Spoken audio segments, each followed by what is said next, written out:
Voice आजकल our medium, your message. Good day, everyone. My name is Navneet Anand from Voice Article. Our medium, your message. Your home is your word. Design it your way. And I've got guest today with me, Nishal Mistry from Mistry Design. Nishalji, welcome to the show. Thank you, Navneet ji. Thanks for inviting. Tell us about origin of Mistry Designs and what inspired you. You know, for any tree to grow, the seeds has to be planted years back. तो उसके बीज होने चाहिए. So the seeds were planted way back when I was a little kid. Just to give you history, my great grandfather, he was a bar binder. Grandfather, he became a foam worker. Dad is a builder. तो उन्होंने बोला कि like we need someone to design it so that we can build. And that's how it started. And then I did my studies and then migrated here. Doing all the jobs, working here, lucky enough to get a job in the industry straight away. After working here a few years, again, decided that, okay, I want to do something for the community. I saw many people struggling, with understanding the building industry, understanding the design.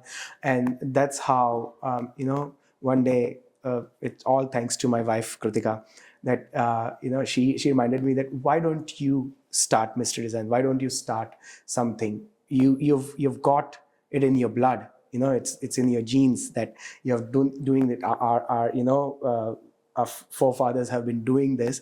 So is aisa kuch karte hain. And then I decided, okay, let's start Mr. Designs to help the community, make them understand the building process, and serve them with what I do best. So that's the origin of Mystery Designs. Wonderful. If I have to ask you the core values as well as the mission of Mystery Designs. The core value and the mission, I would say, to give our best to the community, in whatever way, be it in terms of design, be it in terms of advice, be it in terms of services, be it in terms of creating relationships. So what we try to do is that the core value is to, if someone comes to us for the advice or someone comes to me for the design, I would try to give them my best possible. That, okay, this is something is the most effective way or optimum you can achieve for your project. So that's something which we want to take forward and build relationships. So how do you balance the creative design and maintaining the practical aspects of running the business? That's a very good question, because if I don't listen to my clients, there's no business, right? So basically what we try to understand from our clients is that what is their requirements, right? And based on those requirements, we basically try to give them the most practical solutions possible. So when I say most practical solutions, where should be the location, or what should be the location of your family area? What should be the location of your living area? What should be the location of your kitchen, dining? How you want to integrate that based on your cultural requirements. So basically, the clients, they come to us with a wish list. I call it as a wish list. I always ask them, what's your wish? What do you want to achieve? And then based on that wish list, I educate them of the practicality of that wish list. That, okay, yes, this is practical to have it at this position. This is practical to have it at the other position. So it always comes with an experience, and having that extensive experience of 15 years, I can educate them, or I can guide them that, okay, this would be a better outcome based on your requirement, looking at your wish list, looking at your requirement. I also look at the family configuration. I ask them that, okay, what's the family configuration? How many people are going to be there at one point in time? Is it going to be less, more? Who's going to be occupying a particular amenity? So those kind of stuff, I understand that. And then based on that, we prepare the design. So, and that's how we actually get more projects to work with, because everyone understands that, okay, Mr. Designs, we listen to you, and then we take your project further. So what sets Mystery Designs apart from the other designers in the country? The reason I'm saying in the country is Mystery Designs being based in Sydney does not mean that we'll not be designing the houses for the other cities of That is true. Basically, if we talk about services, we have or I have provided services in Perth, in Melbourne, and even with Adelaide.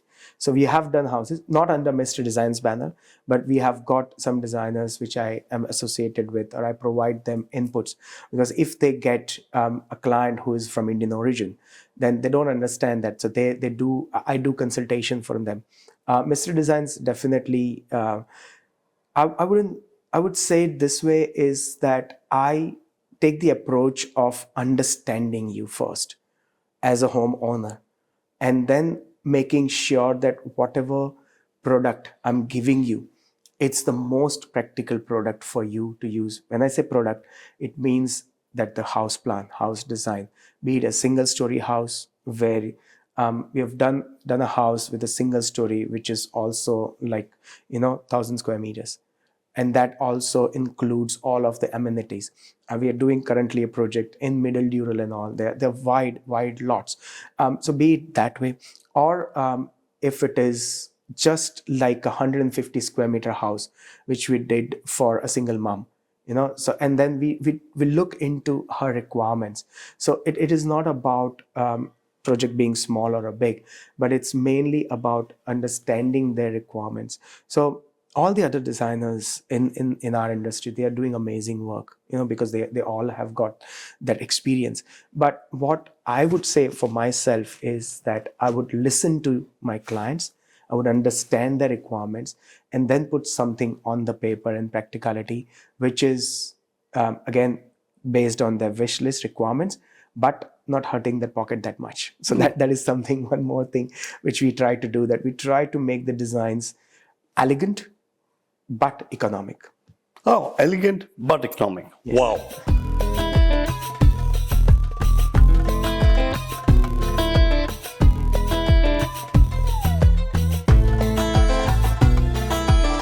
Walk us through the design process from the initial concept until it is executed. So the design process, it's a vast process from the concept to execution. There are a lot of steps, there are a lot of variables, but basically how it starts is, as I said, that it starts with two key ingredients. To cook any dish, you need ingredients. So the two key ingredients are land and the requirements. So first we need to look at the land by understanding that, okay, what is the land profile? What's the size of the land? Which way it is sloping? And then we listen to client's requirement. And then based on that, we prepare a concept plan. Just to give you a practical example, that if a client has a wish of 5-bedroom house and they've got a land, they say that we need a double garage, we need this bedroom here, this rooms here, and all those requirements. So we prepare a concept plan. Usually the concept plan stage takes around 4 or 5 revisions. Up to that, the clients are certain that, okay, the locations and rooms and amenities are working fine. Then we take the facade design stage, and how beautiful the facade is going to be. Once we design the facade, clients give us, okay, we prepare the final submission package. Now, for the final submission package, there are certain ways of getting an approval, which we call it as a CDC, or we call it as a council approval. We decide based on the compliance which we can achieve. And then it goes to particular authority for an approval. So once that authority gives us an approval that yes, your design is compliant with all the NCC, meaning National Construction Code requirement, the council requirement, the CDC requirements, and then they give us the approval. That approval then goes back to the builder, or if you're using the project, or if you're building the project as an owner builder, you decide on which way to build it. We have got brick construction, we have got steel frame, we've got timber frames. So those are the things.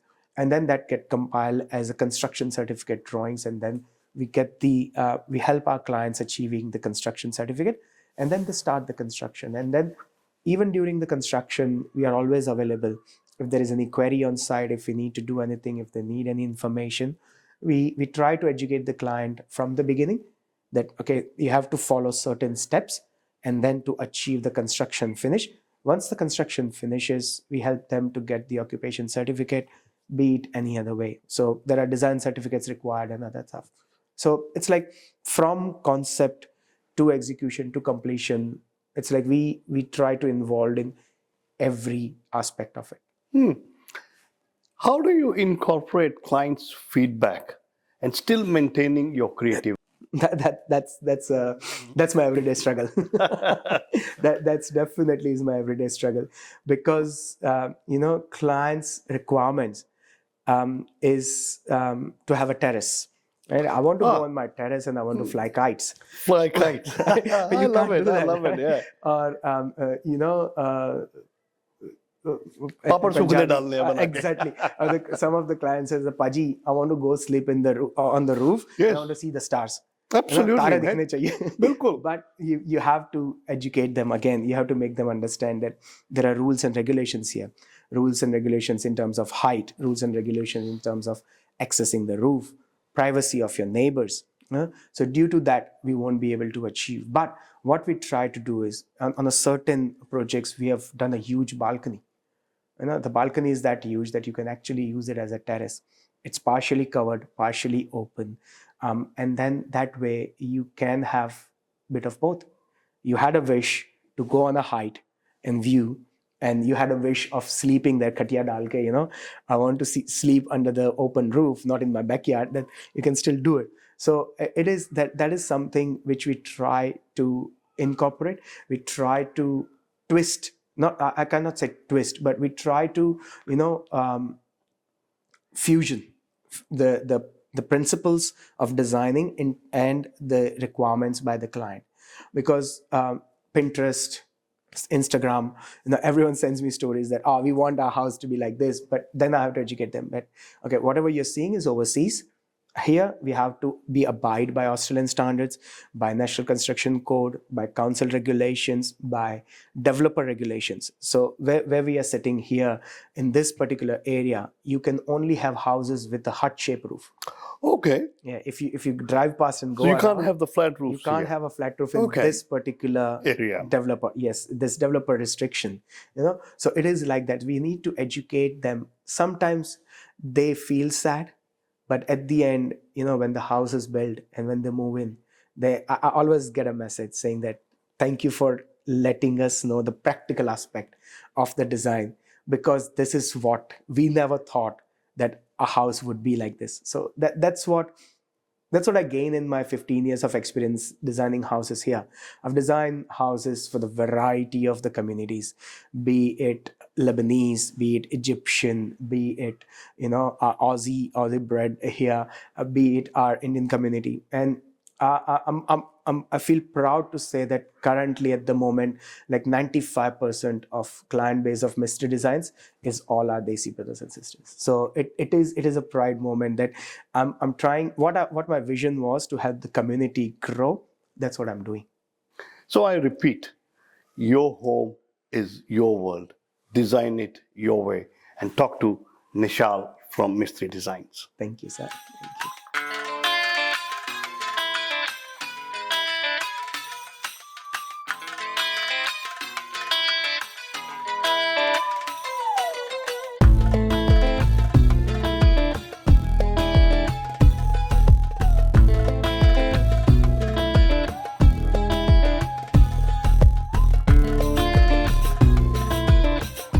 Acha Nishal, how does the changes in regulations and policies affect the designs? It affects a lot. It affects a lot. Say for example, if you talk about regulations, right? So कैसा होता है कि like आपने हिलशायर में घर बनाना है ना? पर हिलशायर के अंदर ही itself there are little areas. So say if you are designing something in Caliban, the rules are different. If you're designing something in Boxhill, the rules are different. If you're designing something in Gables, the rules are different. Under the same council. Under the same council, right? So those are the regulations. So say, for example, under the Boxhill, the zoning is different. Under Gables, the zoning is different. So it totally depends on local environmental plans, and it totally depends on the policies being designed by a particular council to focus the growth, right? Say they don't want much growth in Castleville. It's like, they feel that it's saturated. So they don't allow you to have any duplex design or any such things in particular areas, wherein they want to focus the growth under Boxhill, or they want to focus the growth. For example, now the next suburbs are coming. So say, for example, under Blacktown Council, past Marsden Park, they're also exploring new areas. Say, for example, under Hillshire Council, past Gables, now Morelia is the new suburb coming up. So the policies and regulations, they impact a lot in terms of where the growth is, or where exactly you're going to get your value for money. Being in as an investor or being as an owner, you look at both the things, right? So the policies, the regulations, they impact a lot. Whether am I allowed to build a duplex on a 450 land under Blacktown Council? So if I go to the old area, like say Kellyville Ridge or Lalor Park or Blacktown itself, I cannot. I need to have in certain areas a land of 900 square meters. Okay. Wherein under this Marsden Park area where the growth center precinct is, that's where you can actually achieve that result of having a duplex, because that's where the density, they control it by density, they control it by the floor space ratio, the site coverage. There are a lot of aspects on there. And the one certain part which affects the design as well is the flooding. How exactly the flood maps are going. Every 5 to 7 years, council, they change their flood maps. So because the water, it does not go from the same way. So they change the flood maps. So now sometimes your property is flood affected and you can't do much in there. Sometimes after 5 years, your flood affected property is not anymore. Because the flood pattern has changed. So councils, they also make a lot of improvements in terms of creating detention basins and all. There's a lot of technical information, but yes, the regulations, the requirements, they make a lot of impact on the design in terms of how you can achieve practically or how you can achieve economically. So yes, it is a very big impact on the design. Talking about Marsden Park, and the property we're sitting in was designed by Mistry Design. Yes, that's right. So this house which we are sitting in, it's designed by Mr. Designs. It is nicely built by Great Western Custom Homes. So Tusharji, Jigarji, and Joshiji. I call him Joshiji with respect. And then the owners of the property, Nishit Bhai and Chalak Ben, they've been kind enough, to give us this premises to shoot the video in. So yeah, I'm very thankful to them. Share a recent project that you are proud of. There are many projects, but in particular... Or probably I should rephrase it, where you see a lot of hurdles coming on the way was difficult enough to cross the hurdles and not make it happen. It is. So if I recall one quickly project is like a house which we have done in Northern Beaches Council. It's in French's Forest, and the house is situated on a slope of 10 meters of a land. Slope of 10 meters. It's not, the house is designed in multiple stages. So it is a house plus granny flat.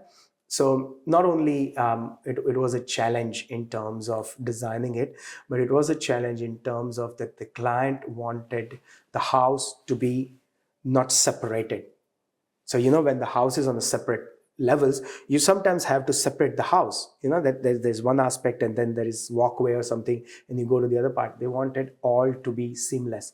So that was one of the challenge. Having that, how you ask the practical approach with the client wish list, but complying and making it compliant with the council regulations or construction regulations. So that was the project, which was a very difficult in terms of not only this slope, but there were requirements by bushfire, because it was a highly bushfire affected area. There was a requirement that client wanted to have the water views. So that there were a lot of things which we had to go through, and it was I would say that it was a stressful but enjoyable project, because now at the end the house is almost finished, and what I got the feedback from the client is that they are very happy with the final outcome. So that is one of the house which I would say that was in terms of a challenging one.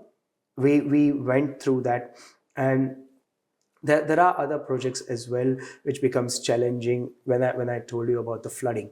So there was one particular project where client's requirement was to build something, and we had to do a lot of back and forth in terms of getting all the technical information involved, the planner involved and all. But at the end, we got the final result. So in terms of the challenge was in that particular project was the flooding in the area. and client wanted to build something there, but we wanted to avoid the flooding and any issues with the future flooding as well.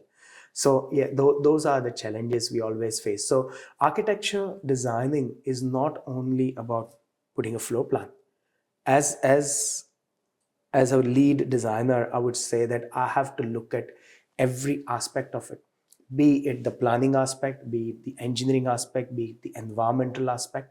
We have to look at a lot of things. On one particular project, we actually had to cut down 4 trees, but to do so, we had to plant 40 birds' nest. Okay. Yes, because it was impacting the flora and fauna of that particular region.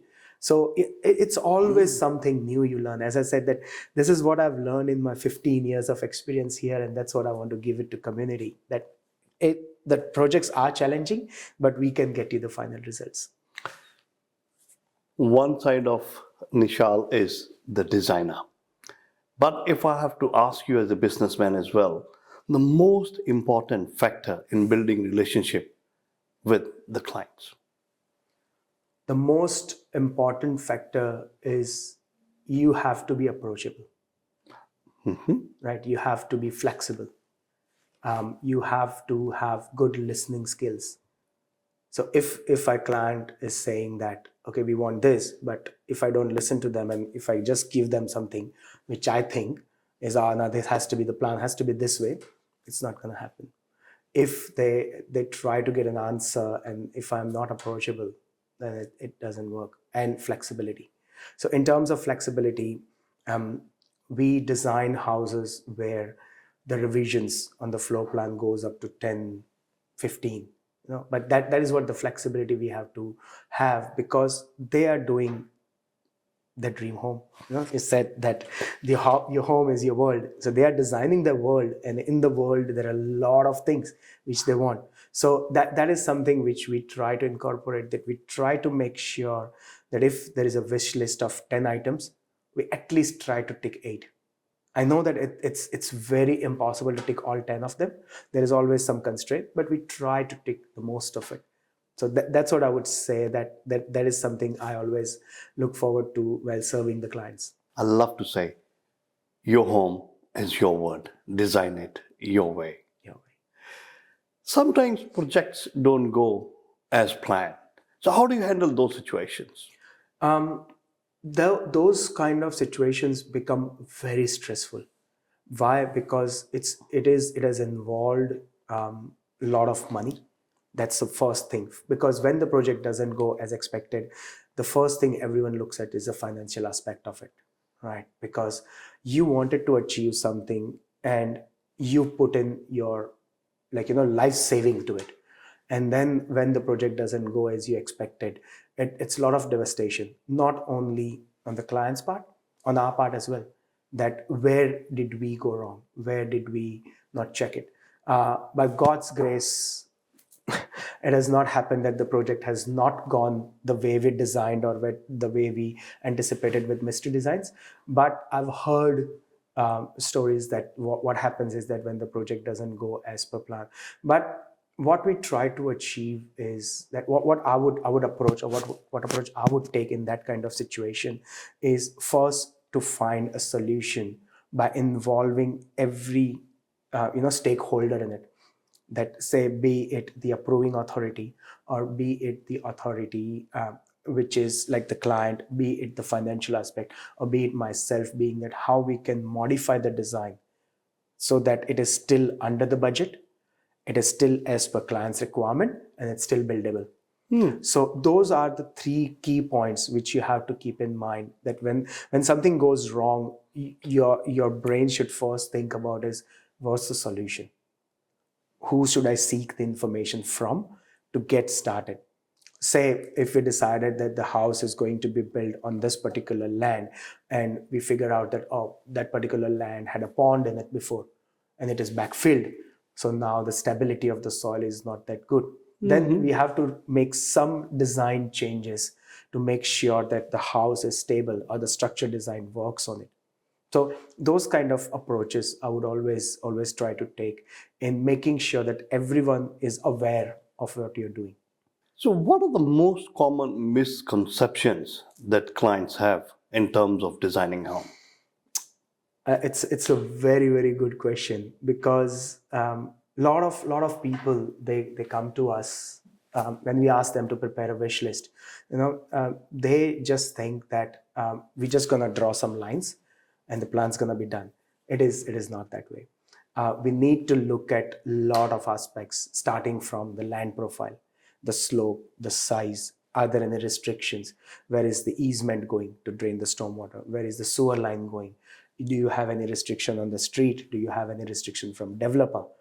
As I said, that the area we are sitting in, only you can have a pitch roof, but the client's wish was to have something looking like a box, like a flat roof. So those are the things first we need to do, which we call it as a feasibility study, whether your project is feasible on that or not. So the most common misconception people have is that they look at the international projects and they think that, oh, we can build here. But that is not the case, because you have to be abide by the construction standards here, Australian standards, construction codes and all. The second thing, people think that designing is something which is like, just putting blocks together and it works. I always tell my client this, okay, have you heard of Samudra Manthan? So what happens in Samudra Manthan is like you go through this churning process and then you get Amrit, which is like you have to go through that whole process to get the design done. So the more time you spend on the design aspect, on the design phase, the better the result is going to be. Because if you rush the design phase, there is a high chance that you'll miss something. Say, for example, on a recent project of ours, I was trying to explain it to client that you should have a window here. There was a staircase and that you should have a window here. You should do this, you should do that. But they were in so much rush. They said, no, we want to finish the plan. Let's finish it. The construction started. They went for the site inspection and they called me. I said, Nishal, can we have a window here now? It's too late, because the frame is done, the brickwork is done. So the misconception, which I wouldn't say that it's a misconception, but start ahead. If you have bought a land, you know that the registration is happening after 4 months or 5 months. Start from today, because that way you would have enough time to go through the Samudra Manthan and get your Amrit, because it's going to take time. If you know that your land is getting registered after this much time, or if you have bought a new property where you do knock down and rebuild, do your research first. Get in touch with us. We can help you to understand that feasibility first, and then we can speed up the design process. So by the time we start, we have enough understanding of your project. So design phase, all I would try to say is that give it the most important, consider it as the most important aspect of your whole home design. What are the long-term goals that Mistry Design has? Mistry Designs started with the only motive to serve the community. So I want to serve the community not only in New South Wales, but we want to serve the community in Victoria, in South Australia, in Western Australia. So we are thinking of expansion as well. But for now, we have got someone who has been in the industry from last 15 years or more than 15 years, who has decided to join us as an associate for the interior designing part of Mistry Designs. So far we were only doing architecture, but now we are expanding our wings to have interior design services as well. I would like to introduce you to her. Her name is Hiral Dandukia. Let's go. We can introduce please. her. Yeah.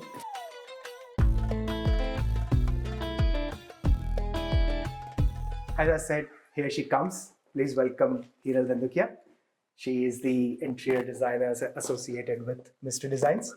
Namaskar, Hiral. Namaskar. Namaskar, Navneet Anand ji. Thank you so much, Nishal, for a wonderful introduction. Hiralji, what's your role in the organization? My role in the organization is creating and educating client about the color consultation, transforming the space from exterior to interior flawlessly according to client's requirement and expectation. Wonderful. That plays a very important role as well. Any new initiatives and projects that you are excited for? Definitely. The first thing I'm excited about is her joining the company and, giving our clients, because a lot of times I feel helpless.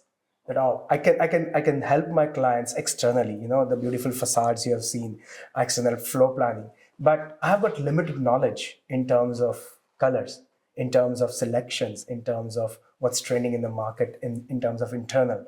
That's where she's going to add the value to the company. And we're going to take it as an innovative step in terms of trying to provide clients with some real-time vision services like AR and VR. So we are trying to get into that as well, so that once you decide all your colors and everything, we would probably invite them to the office and then show them that how actually the space gonna look like after it's built. So that's keeping up with the innovation of the current industry standards. This is like be with the times. Be with the times. Thank you so much. Thank you so much, Navneet Anand. Thank you, Nishal. Navneet. Thank you. Acha, Nishal, how do you plan to drive the innovation in the company? It's a good question. So right now we are on a lookout for people. I would say that when I was migrated, my company, where I worked first, hired me because I was well ahead of time in terms of the innovation, what I was doing.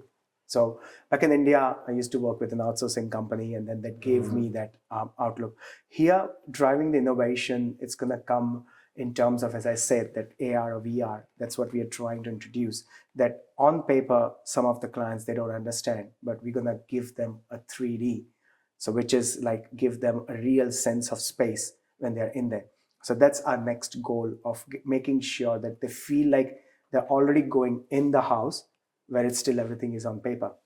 So that's how. And then collaborating with people who has got advanced material technology.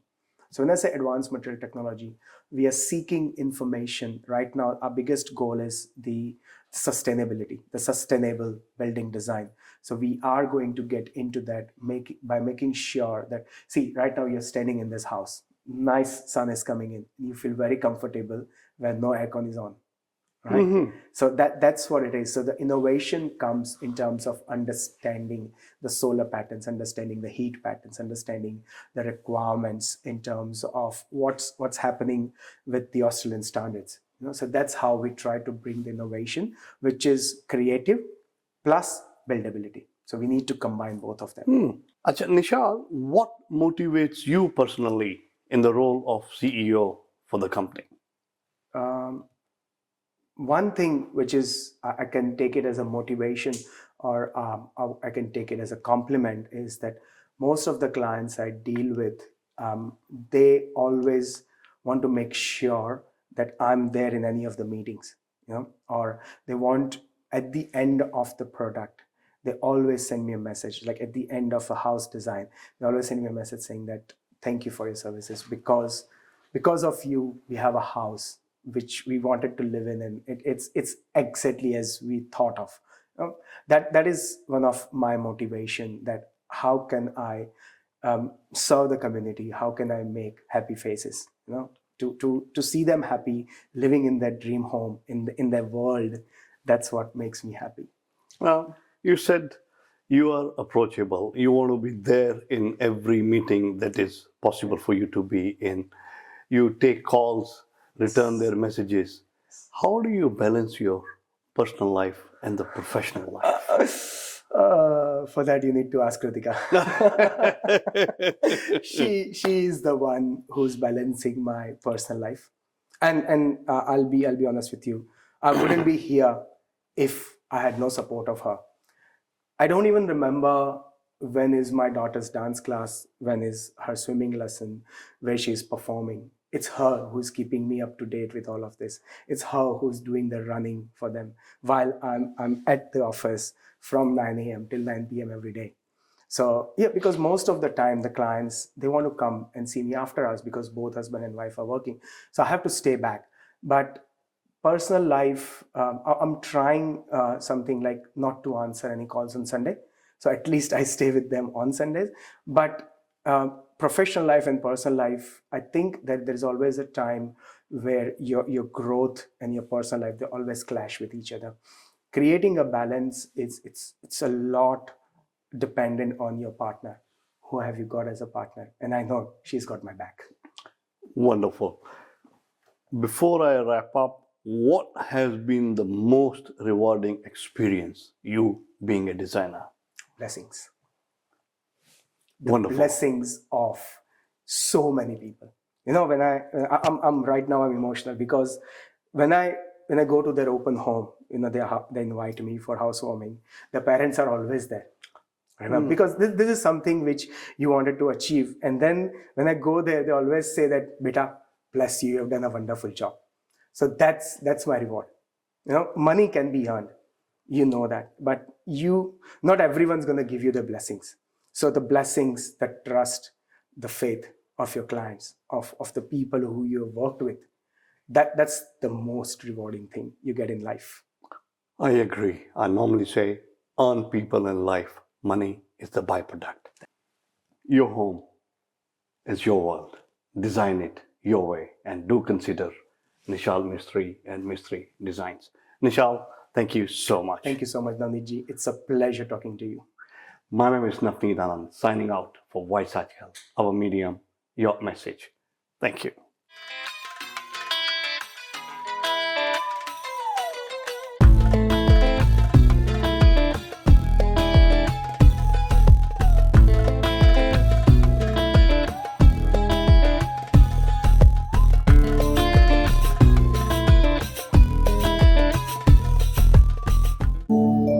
VG Times. Be with the times.